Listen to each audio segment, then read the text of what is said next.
대파가 여름을 견디기 힘든다는 것은 알고 있었기에 이렇게 굵은 모종을 심어도 온 힘으로 견디긴 합니다만 끝이 마르고 영림만 지고 자라지도 않습니다. 덩치가 크니 그래도 생명은 유지합니다만 이보다 어린 놈을 심은 것은 고사하기 직전입니다. 심은 지 꽤 여러 날인데도 조금도 자란 것은 없고 어떤 곳은 고사하고 빈 구멍만 보입니다. 백합과 다른 작물들은 다 여름잠에 들었는데 홀로 여름을 버티어도 힘이 드는 것은 잠을 자는 놈이나 여기 있는 놈이나 큰 차이가 없어 보입니다. 이날이 9월 13일 9월 초에 잠깐 한 며칠 날씨가 초가을 날씨로 돌아오니 이렇게 생기를 되찾는 것 같다가 다시 폭염이 계속되니 병도 발생하고 해충도 보입니다. 고온이 계속되니 이러한 생리장애 현상은 감소를 하고 있었지만 연례 없던 폭염이 9월 중순에도 이어지니 파도 더는 참기 힘든 것 같습니다. 여기 보이는 것은 병이 발생한 모습이고 이건 벌레가 가해한 모양입니다. 보통은 여름 한곱이 힘들게 넘기긴 해도 소량 재배에서는 병중에 그냥 넘어갈 때도 있었는데 그 기간이 길어지니 결국은 병해충이 생깁니다. 쑥대밭이 되어 놓으면 걷잡을 수 없기에 방제에 들어갔습니다. 당연히 살균제, 살충제, 거기에다 파이프에 약이 잘 묻도록 전착제까지 넣어서 쳤습니다. 아시다시피 약 친다고 당장 딸깍 그치지 않는 것이 작물의 병이고 벌레도 통 속에 들어있으니 쉽게 잡히지도 않습니다. 태풍 플라산이 중국 저장성에 상륙하였다가 다시 고개를 돌려 우리나라 남해안으로 9월 21일 지나갔습니다. 그동안 지속하였던 더위도 함께 물러났군요. 태풍 피해를 본 분들에게는 안타까운 일이지만 대신 더위는 물러간 것 같습니다. 오늘이 9월 24일 제 날씨 돌아온 것이 불과 사흘째인데 벌써 대파 모습이 다릅니다. 생기가 돌아온 것 같습니다. 아직도 고온 날씨가 계속되어야 했다면 지금쯤 또 살균제, 살충제 섞어 쳐야 할 것입니다. 그러나 병증을 보이는 곳은 끝부분으로 올라가 사라지고 있고 해충 모르겠습니다. 이건 추이를 살펴봐야겠습니다. 이 대파도 적정 기온만 되면 이렇게 깔끔하고 건강하게 자랍니다. 이건 4월 13일 심은 것인데 이 영상은 5월 28일 촬영한 것입니다. 적정 온도와 습도만 맞으면 병충해 걱정 없이 건강하게 자랍니다. 이런 점은 같은 혼행성 작물인 배추나 무에도 같은 현상이 일어납니다.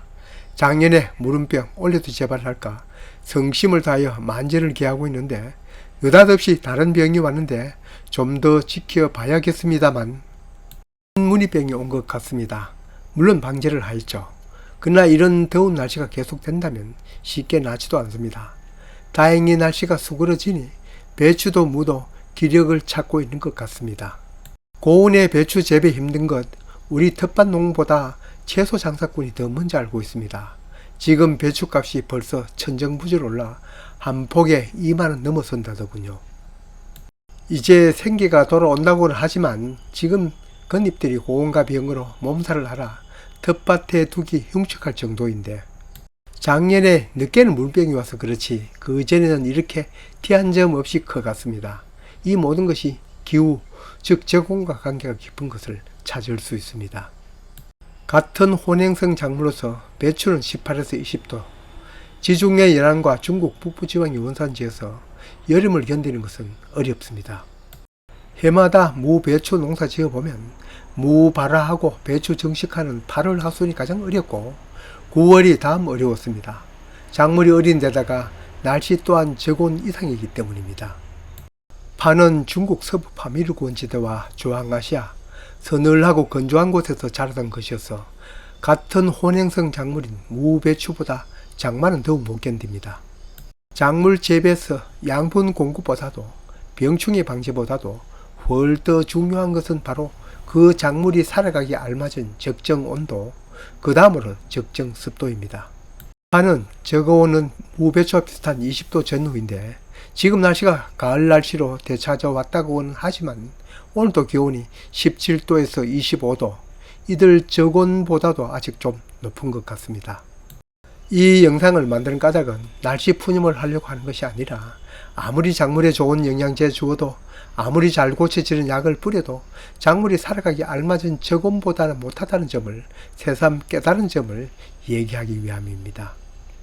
올해처럼 추석이 지나도 폭염이 계속되는 이상기후 현상이나 5월에도 서리가 내리는 자연현상이 어쩔 수 없고 5월에도 심어야 할 작물을 심어야 되고 9월에 심어야 될 작물을 심어야 되지만 사실 저부터 저고온 생각하지 않고 자꾸 일찍 심으려고 합니다.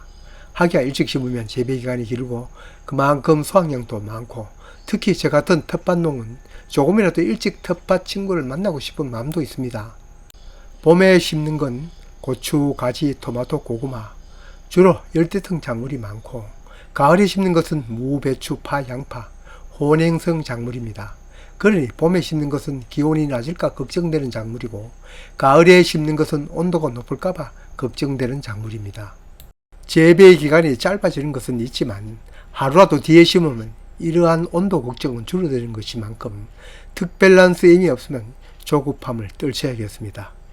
우리야 더우면 그늘로 가고 또 에어컨을 틀고 추우면 난방된 곳을 찾아 옮기지만 온몸으로 추위 더위 견디면서 꼼짝달싹하지 못하는 텃밭 친구를 헤아리지 못하였습니다. 이렇게 심는 시기도 적정해야겠지만 또 한 가지는 내가 가꾸는 작물이 적정 온도나 습도는 대략 어떠한가는 알아야 합니다. 그것이 다른 어느 것보다 우선 알아야 할 요건입니다. 우리나라에서 재배하는 대부분의 작물들은 더운 여름을 좋아하는 작물과 서늘한 겨울을 좋아하는 작물로 나눌 수 있습니다. 그렇지만 그 어느 작물도 다습한 것을 좋아하는 작물은 드뭅니다. 열대작물이든 온대작물이든 대부분 여름은 건조한 것이 원산지입니다. 채소도 과일도 대부분 그렇습니다. 그러니 여름 동안 남보다 더 많이 농약 방제를 하지만 그래도 병이 끊이지 않는 것이 그 때문입니다.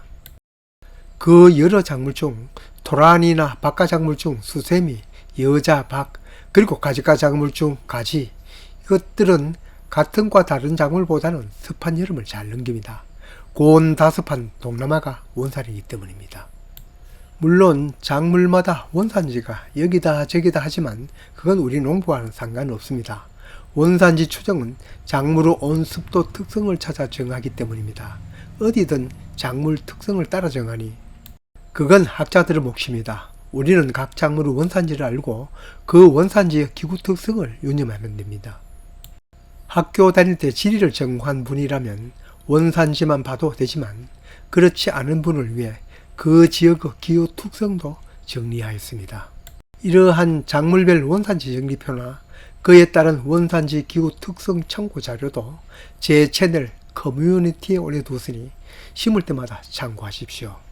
그 커뮤니티에는 작물별 발화 적온, 과수별 수령별 시비량, 작물별 적정 pH, 비료별 상황별 연면 시비 농도, 채소 생육 적응과 한계 온도 등을 얹어두어 반드시 필요하지만 일일이 기억하기 곤란한 것을 게시하였습니다.